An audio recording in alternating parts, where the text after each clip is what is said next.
Hello and welcome to the Sias Plessis show. Thanks to everyone that has liked and subscribed on YouTube. We're also available on Spotify and iTunes, also to our sponsors at Betway. They power the show. Thanks to them. Check out betway.co.za as well as New Era caps. Some of the merch has been unbelievable, and Monster Energy. Now, joining me in studio is someone who has me in stitches often. If it's on Instagram, if it's his... And sorry I can't make the live show, Dalin. I'm going to wait until you finish the sentence. Let's go. Because I'm heartbroken. You are someone who I admire because you started off as a sports presenter, right? And I know comedy was something that you always wanted to get into, and you took the plunge. Yes. You've made a fool of yourself, but in a good way. Yes, if I can put it that way. yes. Congratulations, because how many cities have you been touring now and shows and sold out? My man, respect. Appreciate you. Top Let's do job. this. I got married as well, so let's get we'll that wedding ring. Congratulations, there we go. Bud. Thanks, Sias Plessis. Firstly, thanks so much for having me here, man. Thanks for making time. Love the setup. You got branded coffee mugs. We're working on a new design. Look at this. I'll be sending that to you. Thank you. Give Thank me you. your address when you're done. I want a signed one. You've got your name in. Is that specifically ginger purposeful? Look, there's been a theme, hasn't there, for the last few years? And it's worked itself out. I hear you. Absolutely. But listen, cheers to you, man. Cheers, man. I am so impressed, dude. Thank you. It's been a fantastic year. So for the past year, I took the plunge and said, let's go travel more abroad with comedy. I started in 2010, started radio in 2012, but just fast forward 10 years, the past year, my show, 90 Day Comedian, I've performed in 7 countries and 18 cities. Yeah, so I've been on the road for the past 4 months, in debt and smiling. Because people must know that the rand doesn't stretch. Like, guys, when the rand hears the euro or the pound, you know those, it starts toy-toying. It's just like, ta-ta, ta-ta. The rand stretches as much as a cold fizzer. It snaps like, bah. Have you ever put a fizzer in the freezer? I'm a big fan. Yeah, no, absolutely. Yeah, but this is my thing. If the rand was as powerful as South Africans and as strong and as resilient as South Africans, we would be the superpower of the world through and through. Because going to Australia, England, Ireland, Netherlands, Germany, Spain, and France, and performing in these countries, coming home, you realize how amazing we are as South Africa. And you always hear this, but then you get to have the access and privilege of experiencing the rest of the world. Then you come back to Mzansi. Hey, guys, what's it? No DNA, just RSA. It's a thing, eh? And even hulle weet nie wat ons weet nie. Sometimes we don't even know what we know. Absolutely. Like, we are powerful beyond measure because we're so diverse. If I'm not mistaken, the world's most diverse nation. Yeah. So in terms of spaces of familiarity with culture, you never lost and you never confused and you never shocked. And as a comedian, so I started in 2010. I'm a qualified high school maths and history teacher by qualification, CS. Can you believe this? I'm impressed. Can you believe this? It's fantastic. Yeah, I taught for 5 months. And loved it, I'm sure. I loved it. I had ADD and the kids had ADD. Like, they wouldn't listen. And I threatened them. I go, you're not listening today. I got a gig tonight. I'm not worried about your maths mark for tomorrow morning. Teacher Dalin must tell jokes, okay? Yeah. And then you start learning quickly because you are creative, you're in the arts, you're in the broadcasting space. You understand what it is when the bug bites. Yeah. It's very difficult to ignore the bug, right? So I'm in third year at university and I do my first gig on the 26th of November, 2010 at Joker's Comedy Club in Athlone, right? No pressure. No pressure at all. No pressure. Shout out to Mel Chevlane. She gave me my first gig. If you're familiar with Cape Town, even if you're not, you will know the setting in South Africa. The gig is above a bottle store at the Lincoln Tavern in Athlone. So it's just this dark, dingy room that seats about 30 people. I'm so excited. I invite all my friends. We have about 50, 60 people there. It's full. It's full capacity. How dumb am I? It's my first gig and I'm like, guys, I'm going to be a comedian. Come have a laugh with me. On the night, I realized this is the stupidest mistake ever because I was still playing cricket at the time, playing for St. Augustine's. You'll enjoy this. You're a sports person, home of Paul Adams. That's right. Here we go. And a Newcastle fan, a fellow Newcastle There we go. fan. Away the lads. Shout out to Paul Adams. Shout out to you, Good luck man. at the Women's World Cup. Yeah. Spin coach. 100%. No, he's the man. Oh, I love this. We're going to speak sports. We're going to be here for long, CS. We have a debate to settle just now. I'll tell Okay. you more. Shout out Manchester United. Okay, good luck with that Yeah, one. I know. We're struggling big time. Don't talk about us. Love you, Benny McCarthy. So then invite all my friends and they give me 5 minutes and I do 4.5 minutes. I'm still staying at home at the time. I'm 21, I say almost 27 because that's when I moved out. Shout out colored culture. We like staying at home until it's time to... Financial planning. Right? Yeah, there we go. Thank you. Mom's home cooked food. We'll take it, right? Just don't be there at 35 and drive a BMW and GTI and stay at the back but not move out. Then I have a problem with it. You can't have Jordans and Nikes but not moving out. That's my friend Denzel. Move out, Denzel. It's time to leave. Okay.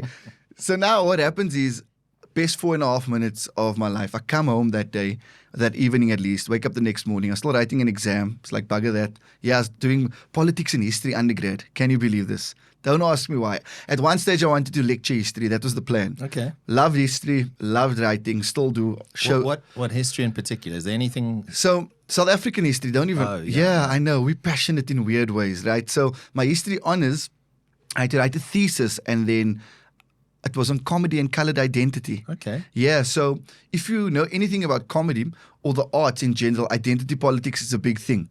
So just looking at the ways in which South African comedians used identity politics in the post-94 era, when we could speak about it. Because pre-94, you couldn't do color politics. I wonder why. So, yeah. Let's not go there. No. No, but it was a big thing post-94 because it was celebrated, Sure. right?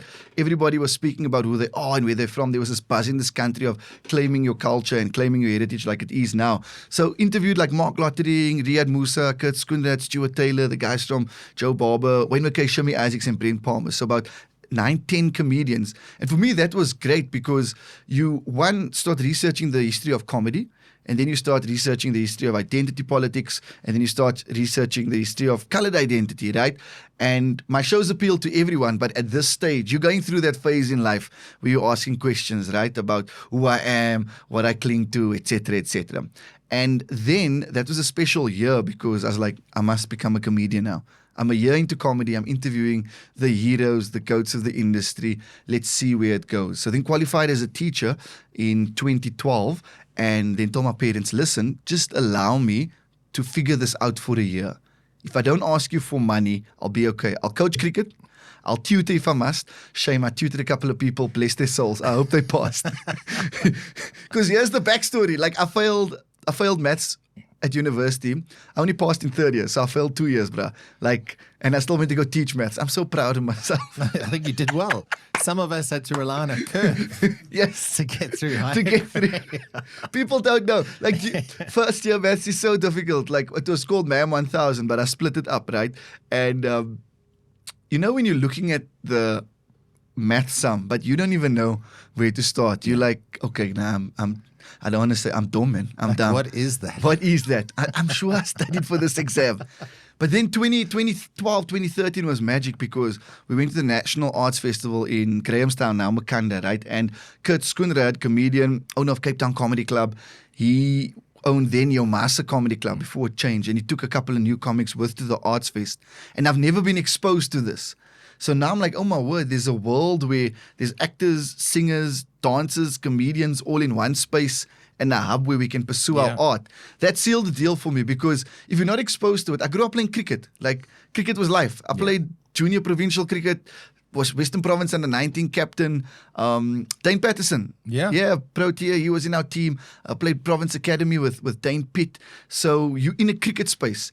And I remember when I performed at the Baxter for the first time in Cape Town, my dad asked me, would you rather take this or would you want to play for the Cobras or play for the Proteas? I'm like, I'd go perform in the Dingy Comedy Club in Melville, in Florida Road in Durban, in Observatory in Cape Town, because that's how much comedy stole my heart. I'm not saying that I'm supposed to play for the Proteas. No, but you know that, uncle. I got injured.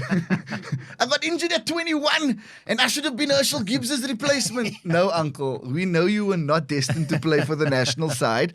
But that's all the facets. And 14 years later, still pursuing comedy and falling in love with it every day.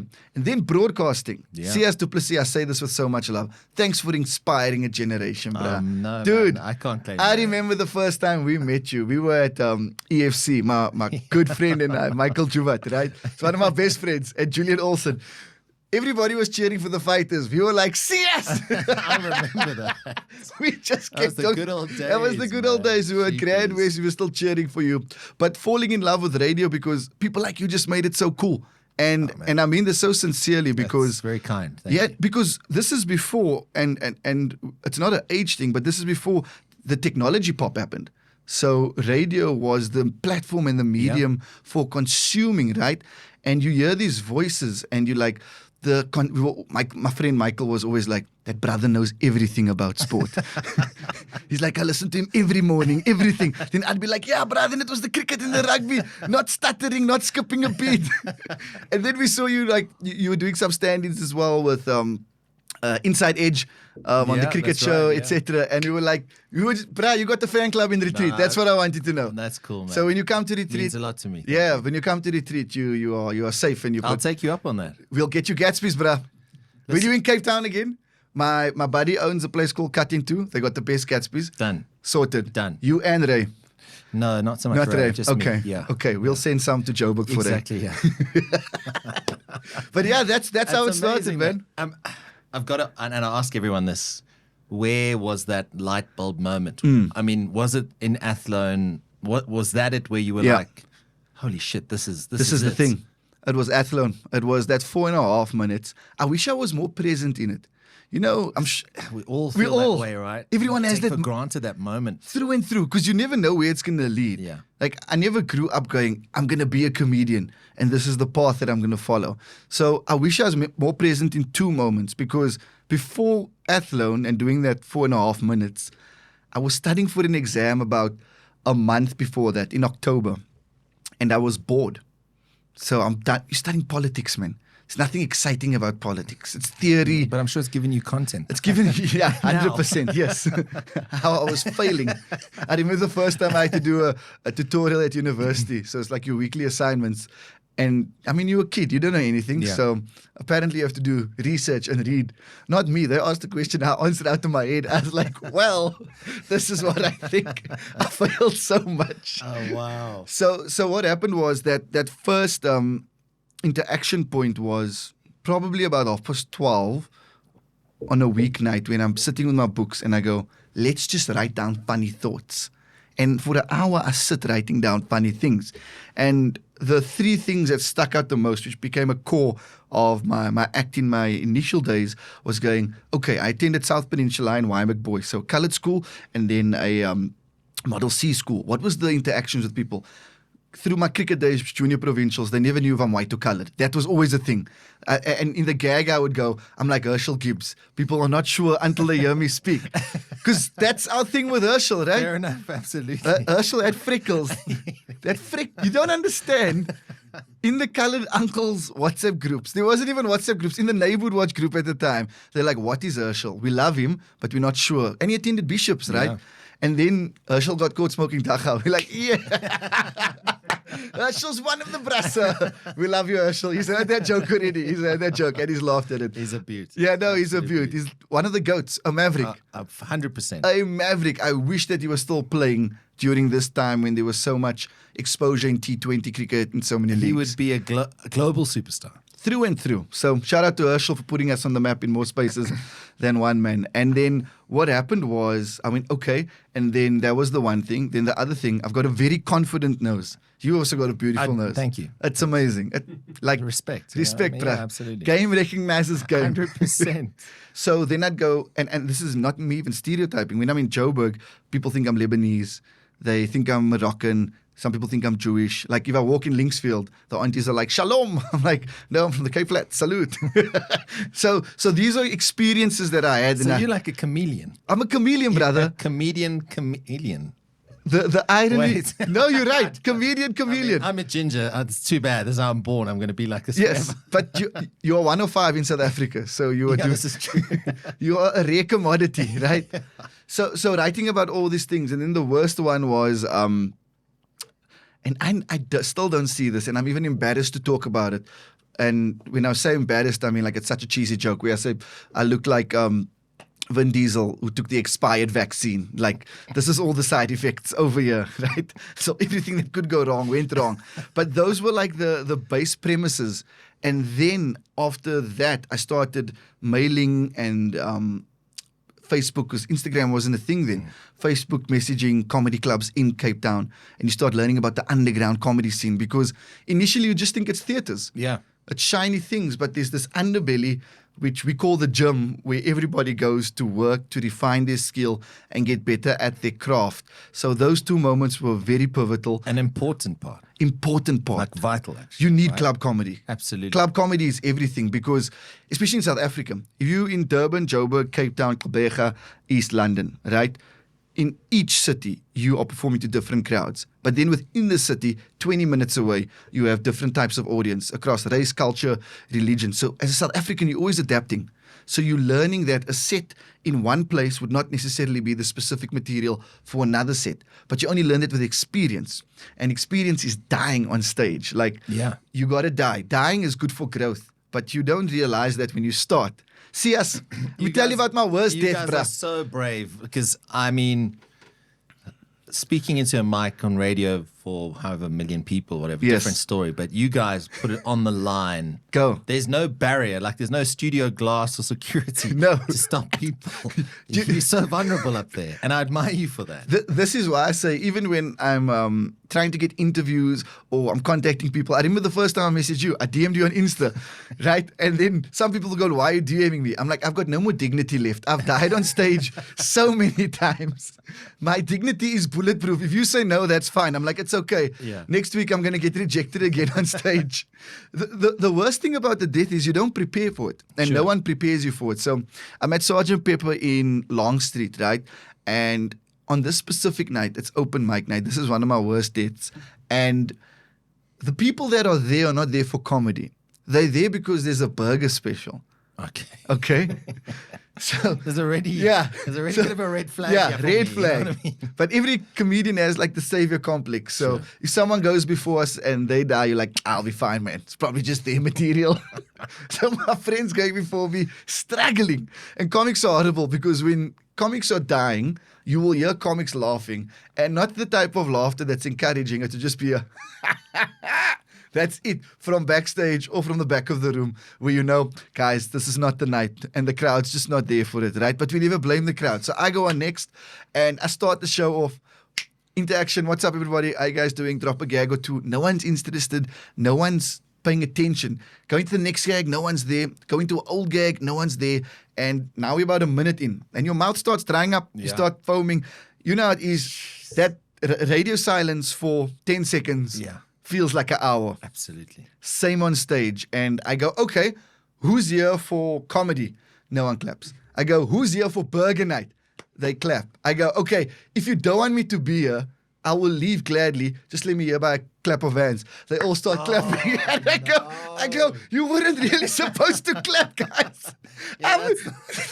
That's not how I planned I clapped that. myself off stage. Jeez. And then I got off stage. You know how sad it is, because you're just standing in the corner going, I literally heckled myself off stage. I gave the audience the option, do you want comedy or do you want burgers? and they're like, they were like, we want burgers, bruh. Bloody good burgers, right? Bloody good burgers. And then I went off stage, and it was such an interesting moment, because when you die, comics show love, but we also tease. And at the time, I remember I was driving we had a family car. So my sisters and I drove this car, old school Mazda 323.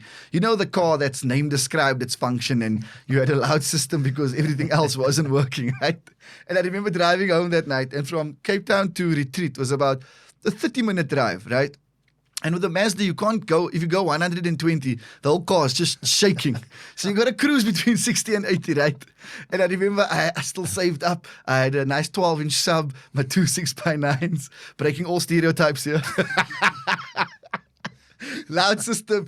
I was so sad that night. I played Boys to Men for the whole ride, bruh. I just was like, make love to you. You can't explain the death, but then when you get older and you get mature and you start realizing you have funny bones, and you start realizing the purpose of writing new material and writing new shows and why you need to die in order to grow, you become more comfortable with it. It's not the nicest feeling, but it's important, because that's the only way you're going to find out if this gag is funny or not. Am I correct in saying it's almost a rite of passage Through and through. You have to die to be successful. Through and through. In every industry. Yeah. We all have our different definitions of death, but the failure is part of the process, and it's the juice that we look back 10 years later going, if that didn't happen, I wouldn't have been able to be where I am today. It's like if you're starting your career and if you have all the funds and if you have all the access, come on, man. Yeah, exactly. You're not going to have hair on your teeth to deal with the tough situations. Whereas now, I'm able to, through this year, I've been traveling abroad,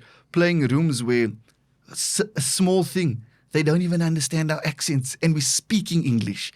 Like, that irritated me. I'm like, how do you guys not understand? Then you must speak a bit slower and then you have to learn the rhythm. Now, as South Africans, we're passionate and we're very physical, right? And then sometimes it'd be like very aggressive when you talk. And being a proud South African, I'm like, what do you mean? What do you mean I'm aggressive? They're like, get arrested in Australia if you through do and that. through. You can't throw a punch first in Oz, eh? It's illegal. Trickers can.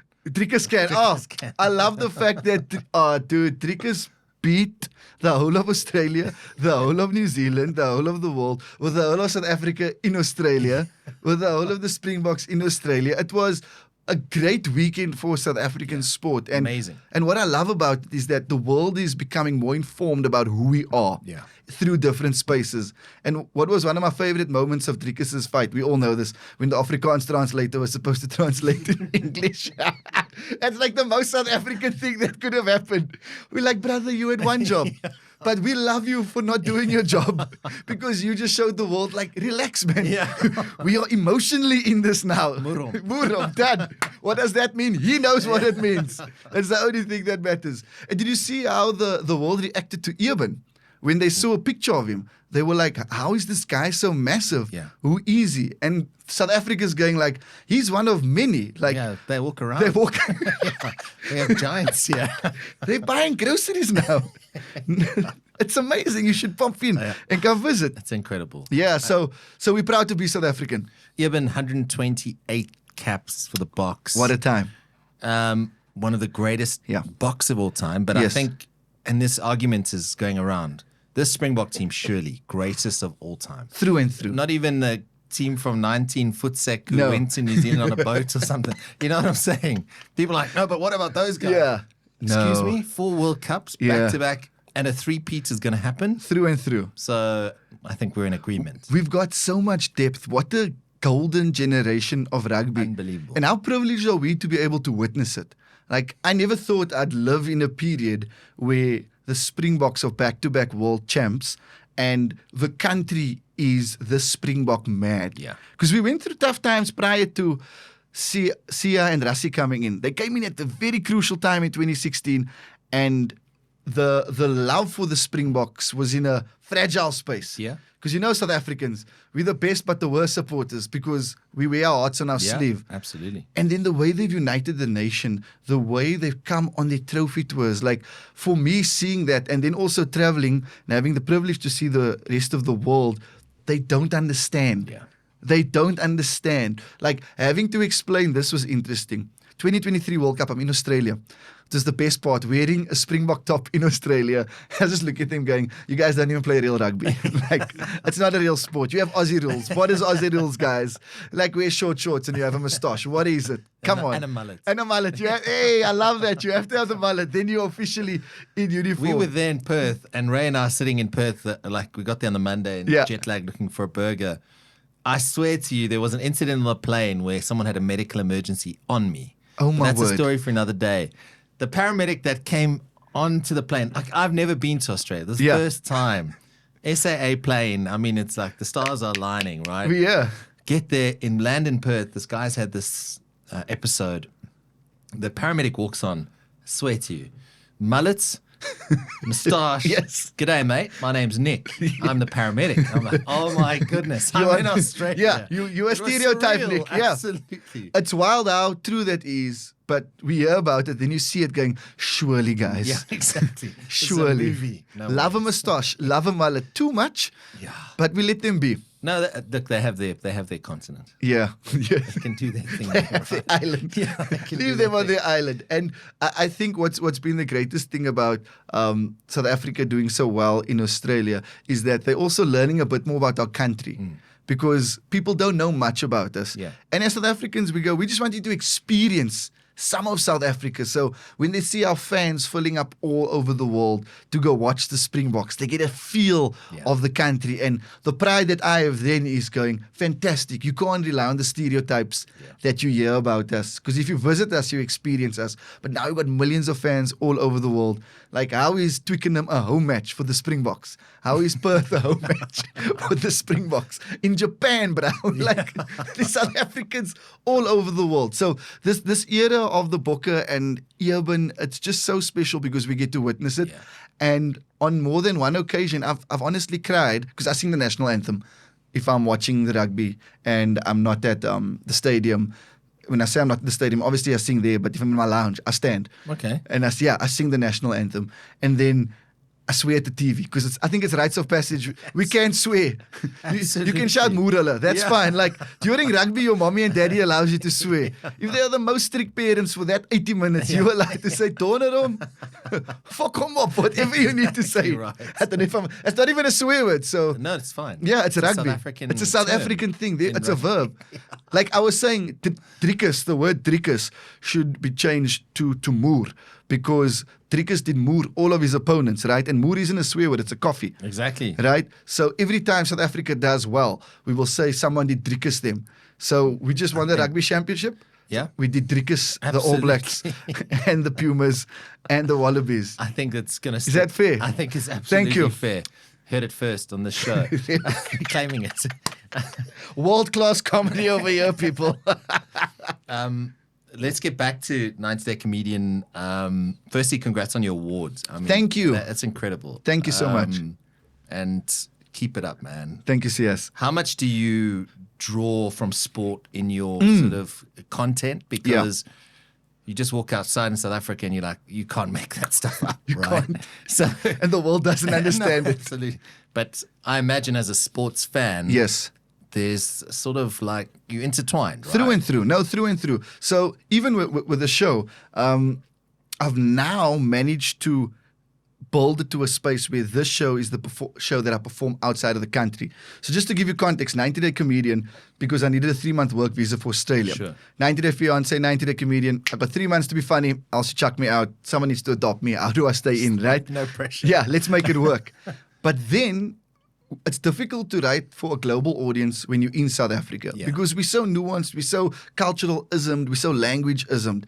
So then you get abroad and you start feeling their rhythm and then you start writing the show. You go, wow, the world doesn't understand us properly. Let's write it to a space where we're proud about it. Yeah. We're not negatively stereotyping. That's important because if no one's watching, it's easy to throw your country under the bus. Sure. And no South African wants to do that because we're very proud about people. Even when they spoke about crime, I'm like, I don't know what you mean. I'll be like, have you been there? They're like, no. I'm like, I have no clue what you mean. I'm a proud South African. I'm not. Only if you're South African will I have a moment with you. Absolutely. But if you haven't visited, it's amazing. You can have a great Spend time. your euros, your pounds and Exactly. dollars. Right? Just be safe. Exactly. So from that perspective, learning how to write the show for an audience abroad and then coming home and figuring it out has been great. So this show specifically, there's not a lot of sports content. Okay. But in general, my shows have had tons of sports content. I could probably have a full hour just dedicated to sports. I've written about Tatiana Schoenmaker when she broke the world record. How amazing was that? Like, just to give context, Tatiana is from Joburg, Pretoria. There's no water here. Like, do you know how great you have to be to win in water when you haven't grown up in water? Like, there's no beach and sometimes the taps don't have water, right? But Tatiana in the pool was just in the holidays. Mama, kykie, Vicky vorentoe mama, agtertoe mama, volle maar kissie. Then she goes to the Olympics in 2020. 2021. Well, 2021. Yeah, 2021 because of COVID. Yes. Yeah. Broke the 200-meter breaststroke world record, like moving faster than a Gupta, leaving the country at the time. That was our Tatiana, you know? The Springboks, I mean, they've been amazing. They've just given us so much content. Wade van Niekerk as well. Yeah. I remember Wade was in the States and he just had his baby boy Elijah, and they tweeted, what race do I put next to the baby? I said, you put the 400-meter race. That's what we need from you, Wade. We need you to focus, right? So South Africa in sport, and also working in sports broadcasting and being in radio for like 12 years, it's part of our everyday life. Yeah. You know how it is. We get to see things that people don't see because we're so consumed in it. It's part of our everyday life and world, and that's what comedy is. We write about our everyday experiences. So having cricket as a base, if it's rugby as a base, football as a base, we have to speak about it. I remember speaking about Kaizer Chiefs and going, they're very strategic. They have funeral plans because they know that they were not going to win trophies for the past 10 years. So they're like, if our fans die, at least we can look after them. They hated me for that. They hated me for that. I did it when I was performing on a TV show. And I was going, guys, but it's true. Come now. The last time you guys won a trophy was in Stefano De Mera came back on Days of Our Lives. Like, that's horrible. Wow. I went to deep. This jokes do not have to do with Sias. Okay, just remember that. We love him. Is there a disclaimer? There's a disclaimer. Ray, will you just put that in, please? But what's important with that, even if we roast your sports teams or you as a person, we've become so sensitive as society. Yeah. Like, we will always laugh if we're not affected. That's true. So as soon as it impacts us, we go, how could you say that? We're like, but you just laughed. Exactly. At the other joke, at someone else's expense. Their team, yeah. You know, at their team. Come on. So as South Africans, I always go, we understand that roasting and teasing is part of our culture. Yeah. Like, if a South African doesn't roast you or tease you or insult you, they're not a good friend. And there's no love, actually. There's no love. It's like... You must worry. If Absolutely. you're listening and you're in the office now and no one teases you, no one likes you in that office. True story. And that's me not being audible. That's me saying, good luck. This might be your last week. It's your call. Start getting insulted, guys. That email from HR It's coming now. No, let's not joke about that. Yeah. But I think the interesting thing for me is how you've evolved. Thank you. As a human being, like from when I first met you to where you are today, there's still a confidence, but I feel like you are so comfortable in your skin right now that Thank you. you know, like it's you in your place. You found Yes. that mojo and things are working out for you. Yeah. I think it's the same for everybody. We have a moment where we go, okay, I found my voice. I don't know when that was for you in terms of broadcasting, but we have a moment where we go, I found my voice and I know what I want out the industry. Because I think knowing your why is important. Yeah. Because when you know your why, you don't get flustered or distracted or even jealous about the noise that's happening. So in the space that we work in, it's so easily to go, I should have got that, man. I'm the guy for that job. yeah. Why didn't I get it? And we still have those moments. And you go, no, but that's not part of the journey or the road that I'm on. But it takes you a while to get there. And even as a comedian, just being comfortable in your skin, that's the most important thing because the audience will feel that on and off stage. Yeah. So post-COVID was big for me in terms of going, this is the way I want to write. So 2 parts to this. The first part is being a colored kid from Cape Town. Culturally, there's so much identity politics, right? Just being a colored in general, there's a lot of cultural isms we speak about. So my first 2 shows, I Came, I Thought, I Left and Face for Radio, dealt with a lot of cultural isms. So growing up, do you remember Tok Toki? Yeah. What a time to be alive. What a time to be alive. Absolutely. We love Tok Toki. You know, some kids went to go knock because they were looking for their fathers. Now, I don't know. We always had one friend. I don't know if I'm allowed to laugh at that. You always had one friend say, can we go knock there, please? Just playing Lionel Richie. Hello? Is that me? Because we played music on our cell phones exactly back in the day. Back in the day. Or the polyphonic ringtones. Oh, jeez. You know what I mean? So we speak about that in those shows. Then my show just before COVID was called Adulting, and this was me turning 30 and going, the world did not prepare us for all the debt and for all the adult decisions. No one taught us how to apply for a home loan, apply for a car loan, told us about medical aid, life insurance, what sheets you should use on your bed if you're a bachelor. Absolutely. How often you should watch How often you should watch. You know, like seriously. Guys don't know that. That should be a subject. It should. What size bed do you have? Yeah. We don't know these things. Exactly. You can't have paper plates for visitors. Why? It's cost effective. My lounge is a cooler box table and a camping chair. I didn't know. This is so funny. I didn't know initially when you're looking to rent a place that it doesn't come with furniture. I was like, but the adverts have furniture. I mean, look how beautiful Look it how is. beautiful it is. Where's the furniture, right? So then it's that stage. And then 2022 happens because we're in COVID in 2020. We're all still alive, so we count our Yeah. blessings. Yeah, it feels like we've had a second chance, Yeah. right? So we go, okay, what are we going to do with comedy now? One, we want to travel more. But in order to travel more, we got to keep writing so that people all over South Africa and all over the world can have access to your content. We don't want to pigeonhole it, right?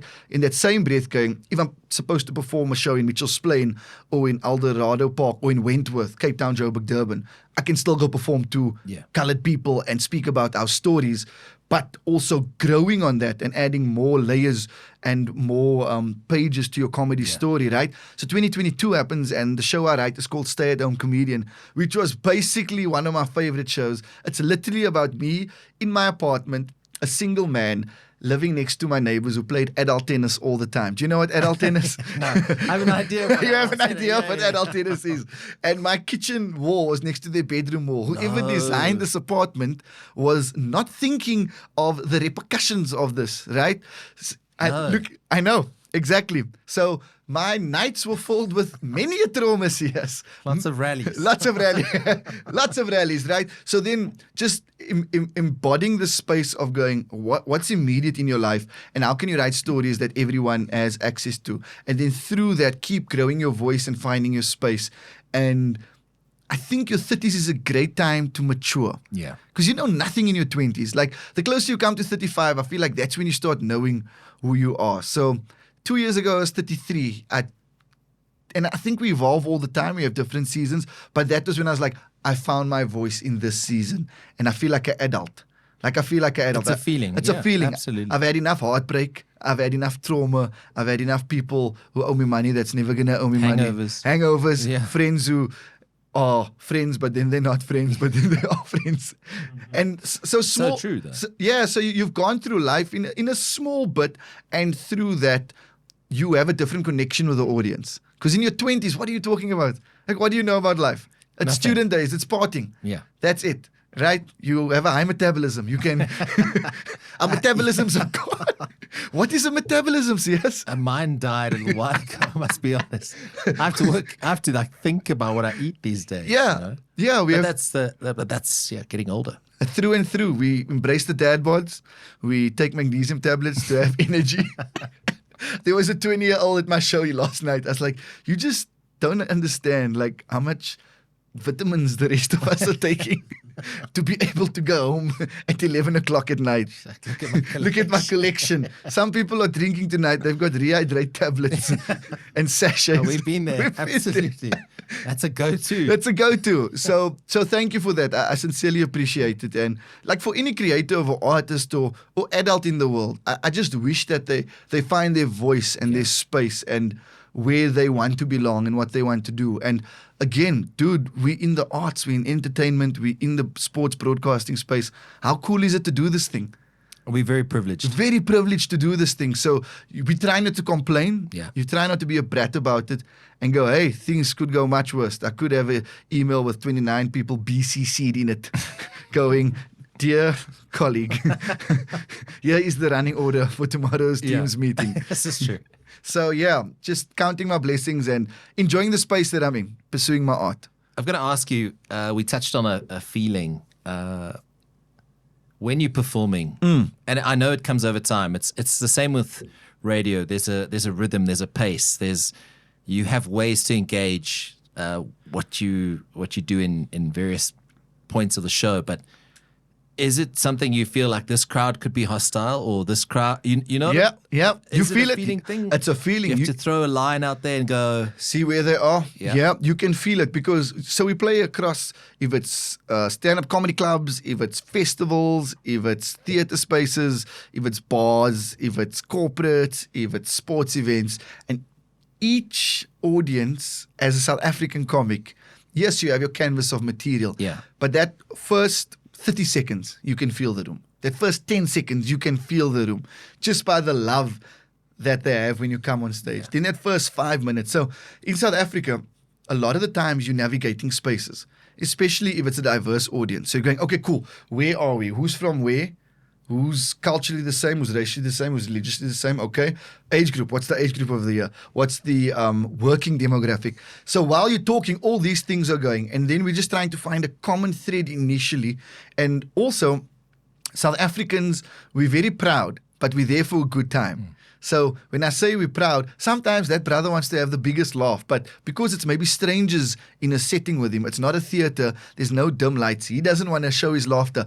Boop, you can have a go at him, attack him, jab him, he laughs, the whole room breaks. Yeah. So I try, it's like they say, because I've never been, they say when you go to jail, find the biggest person. This is what the movies have told us. So I don't know, right? Fast and the Furious. Fast and the Furious, family. There we go. But like, find the person, because comics will always see the person who's not laughing.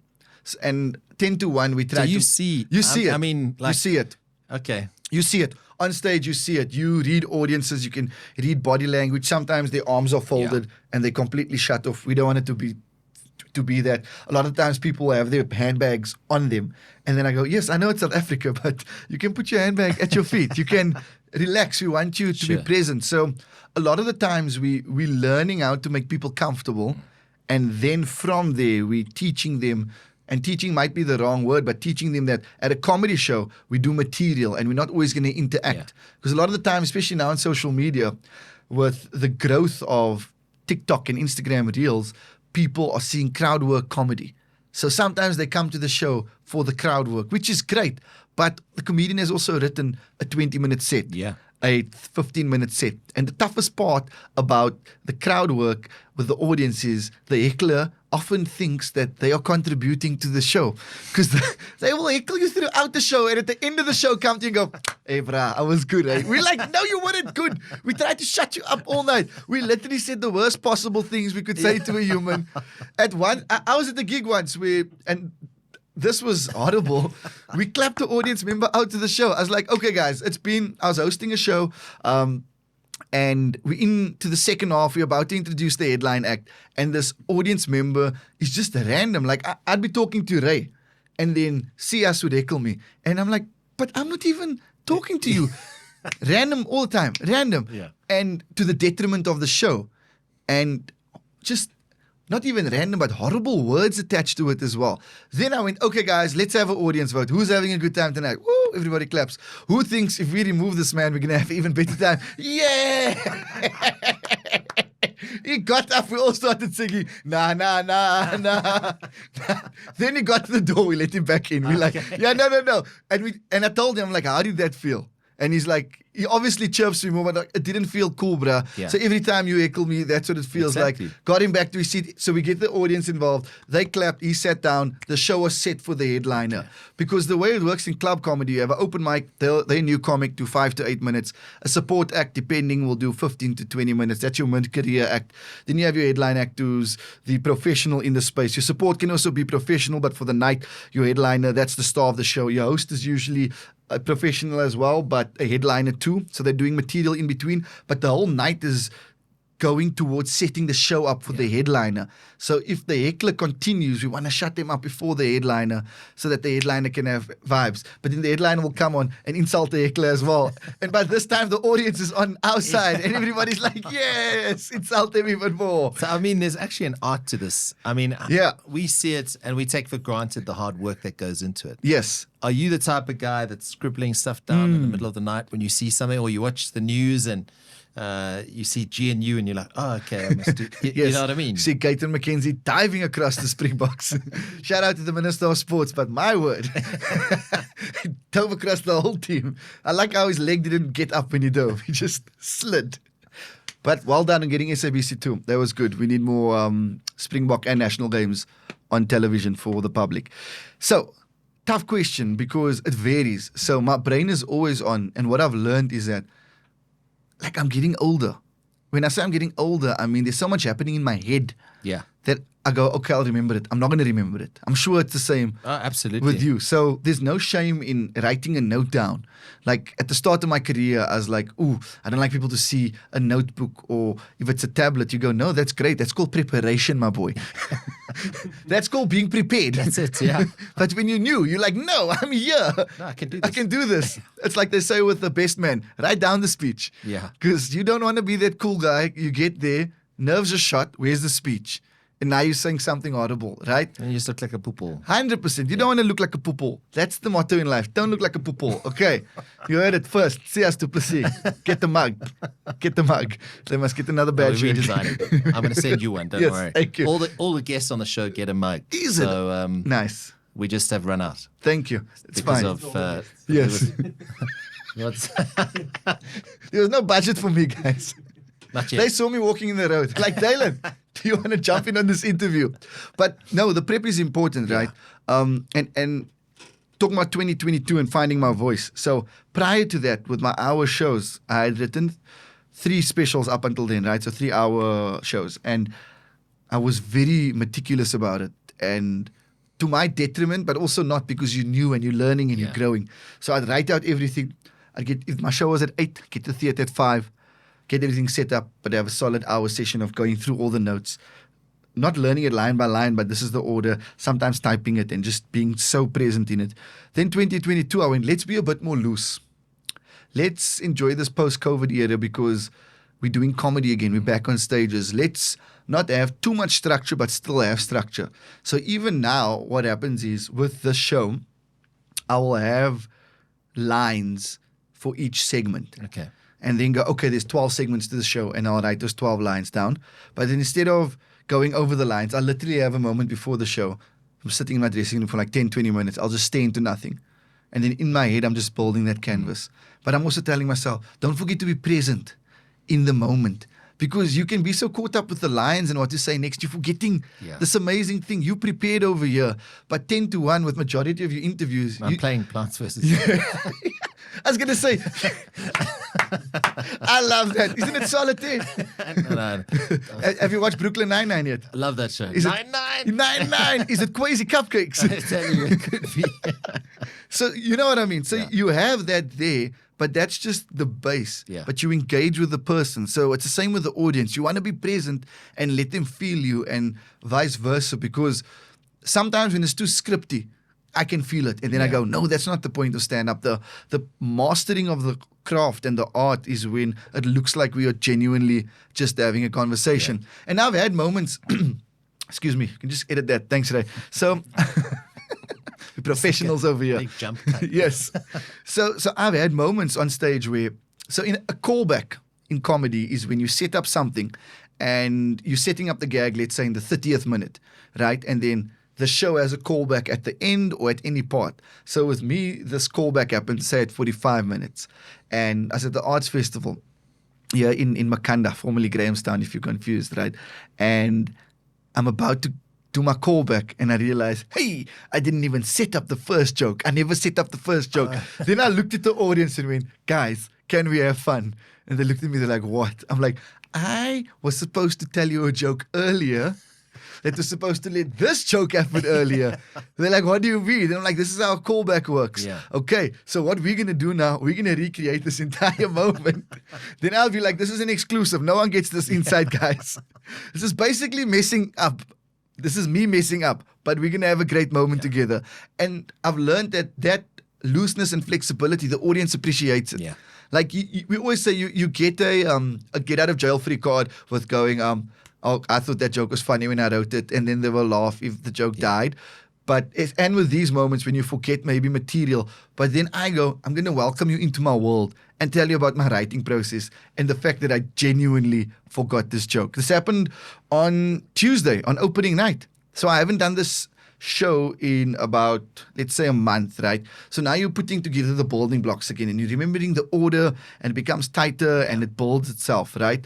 And I'm doing a gag with this lady, and as I do the gag, everybody laughs, and I'm supposed to go into the next gag, and I look at the audience, I go, where was I? But at the start of the show, I set it up with, guys, this is like we're at the braai. Yeah. We're having great conversations. We're having great stories. It's intimate. We're going to talk and connect. And then I go, where was I? And they look at me. I say, I'm genuinely lost over here.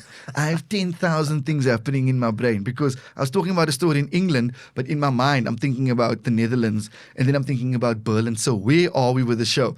And now it becomes fun because the audience don't know if I'm joking or not. No, it's true. I am dead serious. I'm dead serious. And this has happened a few times with me. So I think I'm just going to start writing a show going, let's figure this out together.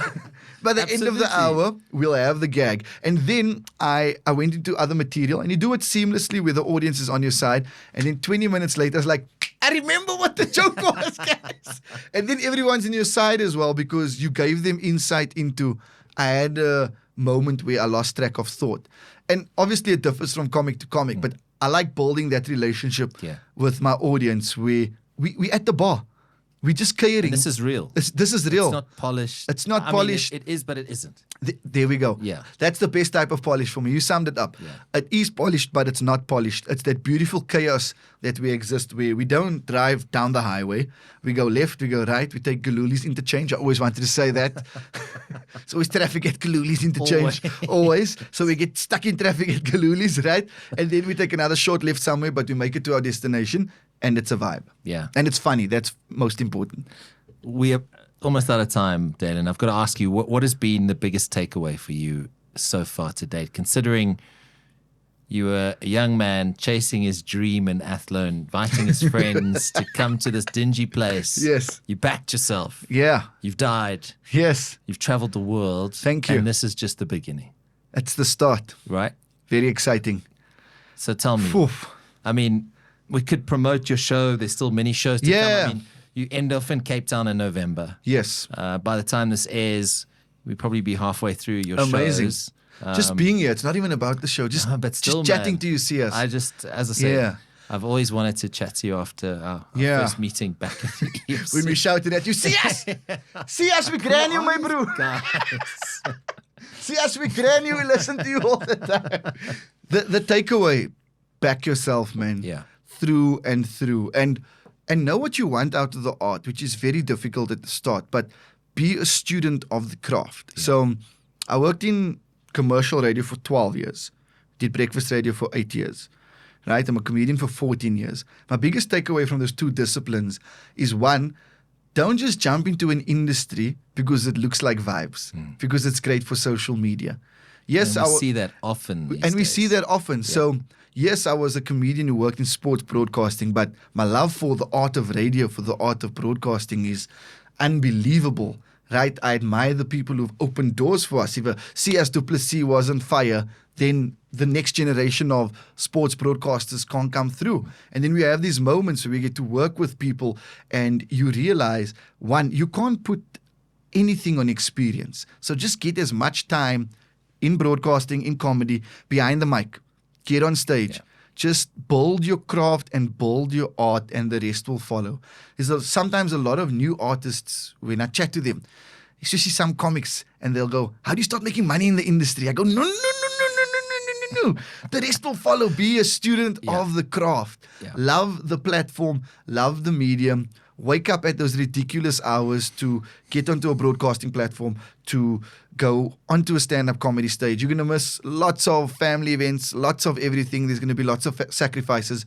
But if you apply that 10,000 hour rule and build your craft, you will be comfortable in your skin, and you'll be comfortable in those tough spaces when you must show up with pressure. Springboks speak about it a lot. Pressure's privilege, right? But to get to that space where it's privilege, you have to have built your armory so strong, have that tough leather skin, and you do that by getting up on stage as a stand-up comedian, broadcasting, get behind the mic, and always be open to learning. Like we know that cliche. Be in the room and make sure that you're not the smartest person. I play tennis for fun. And I'm not great, but I don't want to play against someone who's worse than me.